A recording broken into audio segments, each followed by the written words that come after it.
Hello friends, आज का ये वीडियो उन लोगों के लिए बहुत खास होने वाला है जो स्टॉक मार्केट में नए हैं या जो लोग आना चाहते हैं।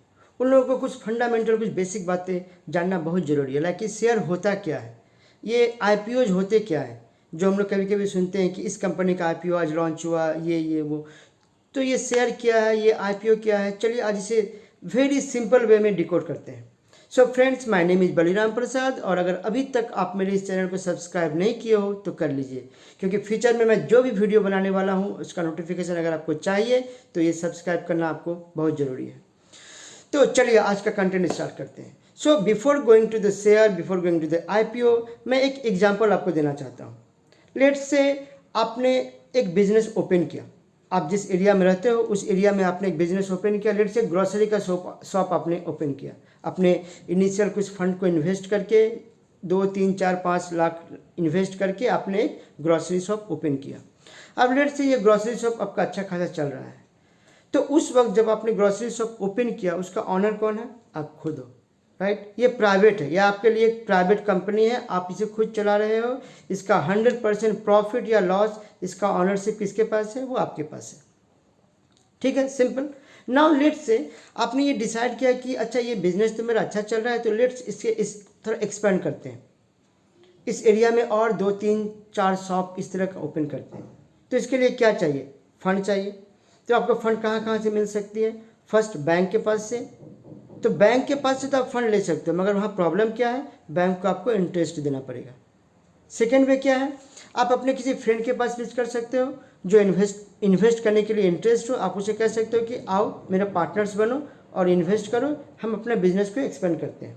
अब पार्टनर्स बनने का मतलब क्या हुआ?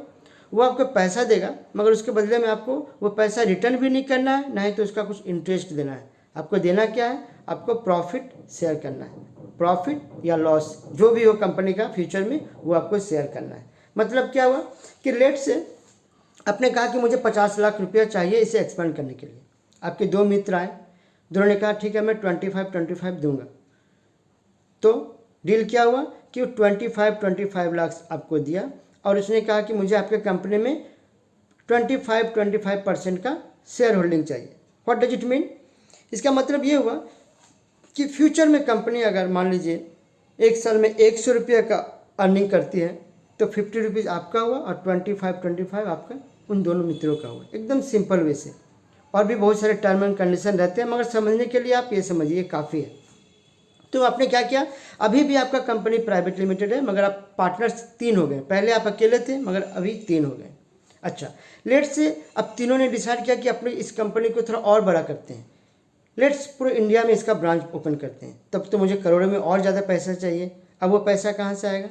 अगेन आप बैंक के पास जा सकते हो, मगर प्रॉब्लम वहाँ पर है, बैंक को इंटरेस्ट देना पड़ेगा। दूसरा क्या है? आप पब्लिक से ले सकते हो। आप पब्लिक से रिक्वेस्ट कर सकते हो कि आओ आप मेरे कंपनी में पैसा इन्वेस्ट करो, मैं आपको से उनके बदले में शेयर दूंगा। मगर ये आपके लिए पॉसिबल नहीं है कि 140 करोड़ लोगों के घर घर जाके आपको बताना है। उसके लिए एक सिस्टम है, राइट।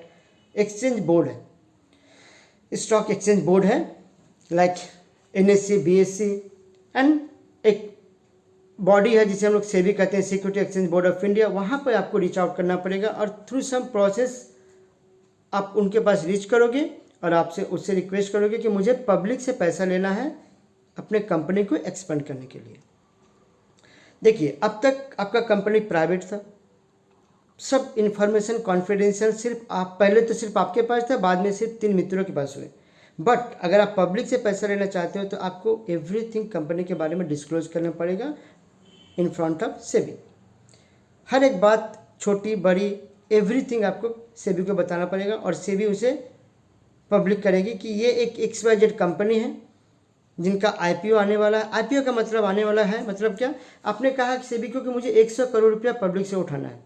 सेबी ने कहा ठीक है, आप अपने कंपनी का पूरा डेटा मुझे दीजिए। आपने उसका पूरा डेटा दिया, कंपनी अच्छी लगी, सब कुछ वेरीफाई किया, जो भी मिनिमम जो वेरिफिकेशन का क्राइटेरिया है सेबी ने अपनी तरफ से किया, और उससे लगा कि सब कुछ ठीक है। तब उसने पब्लिक के पास गया और उसने कहा कि इस कंपनी में आप इन्वेस्ट कर सकते हो। उसका तरीका क्या है? IPO launching, initial public offering. वहाँ पर होता क्या है कि मान लीजिए आपको 100 करोड़ चाहिए, तो वो क्या किया, आपके एक शेयर का प्राइस रखा 100 रुपया, उसके भी कुछ क्राइटेरिया कंडीशन है कि कितना होना चाहिए। लेट से आपको समझने के लिए कि आपके एक शेयर का प्राइस वो रखा 100 रुपीज़। अब एक लॉट बनाना है जिसका प्राइस होता है ऑलमोस्ट 15,000 रुपीज़। तो उसने क्या किया, अगर एक शेयर का प्राइस 100 है तो उसने एक लॉट बनाया 1500 शेयर्स का, और एक एक लॉट का वैल्यूएशन रहा 15,000, और उसने पब्लिक में ओपन किया कि आप अब इस आईपीओ को खरीद सकते हो, आप लॉट खरीद सकते हो, 1 2 3 लॉट के लिए आप एप्लीकेशन भर सकते हो। अब पब्लिक क्या की, उस कंपनी जो लोग आईपीओ में इन्वेस्ट करते हैं उसने देखा कि अच्छा एक नया आईपीओ आया है, क्या है ये कंपनी, डिटेल्स चेक किया, अच्छा लगा, उसे लगा कि नहीं कंपनी ग्रो कर सकती है, कंपनी का प्लानिंग अच्छा है, तो उसने क्या किया, उस आईपीओ को लेने के लिए अपना एप्लीकेशन किया। कोई भी कर सकता है, आप भी कर सकते हैं, हम भी कर सकते हैं। अब मान लीजिए कि वो आईपीओ लॉन्च हुआ और उसका लॉट था लेट से 200 का लॉट था, मगर पब्लिक को डिमांड आया हज़ारों का लोगों से, मगर मिला सिर्फ 200 लोगों को। मतलब क्या हुआ, हाई डिमांड, राइट। आपने आईपीओ को अप्लाई किया मतलब आपको मिल जाएगी ऐसी बात नहीं है। हज़ारों लोगों ने अप्लाई किया है, मिलना 200 लोगों को है, या मान लीजिए जो ने मल्टीपल लॉट अगर अप्लाई किया है तो उससे भी कम। वो एक लॉटरी सिस्टम, उसके भी कुछ क्राइटेरिया है जिन लोगों को मिलता है, सभी को नहीं मिलता है। तो अब क्या हुआ क्या कि 200 का लॉट था और डिमांड आया हज़ारों लोगों से, मतलब डिमांड ज़्यादा है। तो किसी भी चीज़ का प्राइस कब बढ़ता है, जब डिमांड हाई होता है, सप्लाई कम होता है।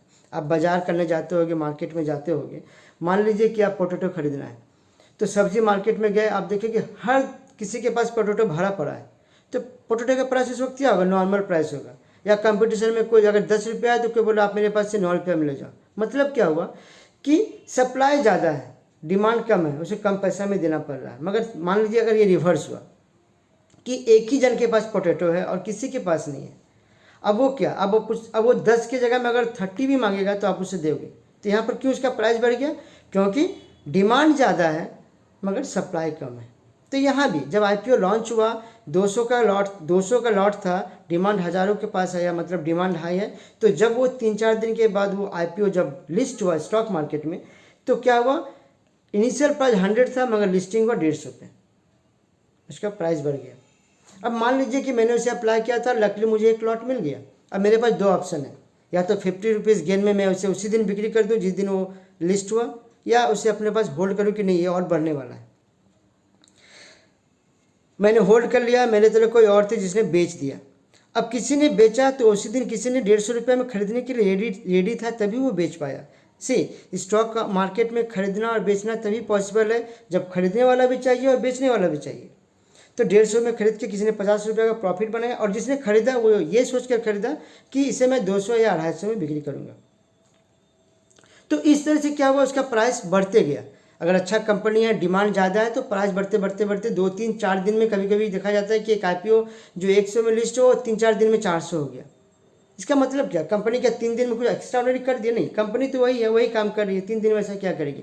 मगर ये डिमांड, सप्लाई और डिमांड के कारण इसका प्राइस बढ़ गया। फिर इन द रिवर्स ऑर्डर जब उसका डिमांड कम जाएगा, मान लो किसी ने 400 में खरीदा है, ये सोचते हैं कि 500 होगा तो मैं बेचूंगा, बट अनफॉर्चुनेटली उसके बाद 500 में खरीदने के लिए कोई रेडी ही नहीं है, उसे खरीदने के लिए तैयार है 380 में या 350 में, मतलब डिमांड उसका कम गया है। तो डेफिनेटली उसका प्राइस धीरे धीरे कम जाएगा, वो डाउन ट्रेड में आ जाएगा। तो इस तरह से स्टॉक मार्केट में शेयर्स का खरीदना और बेचना होता है, और प्राइस उठता और कमता है। प्राइस सडनली किसी दिन बढ़ गया, मतलब ये नहीं है कि कंपनी उस दिन कुछ अचानक से कुछ कर दी, ये डिमांड बढ़ गया। ऐसा होता है कि कभी कभी मान लीजिए एक न्यूज़ आया, लेट से रिलायंस का, जियो का कुछ ऐसा न्यूज़ आया, तो न्यूज़ से क्या होता है, पब्लिक ये एज्यूम करती है कि अच्छा ये न्यूज़ है, कंपनी नया कुछ लॉन्च करने जा रही है, मतलब फ्यूचर में कंपनी का इनकम बढ़ने वाला है, तो चलो आज से खरीद लेते हैं।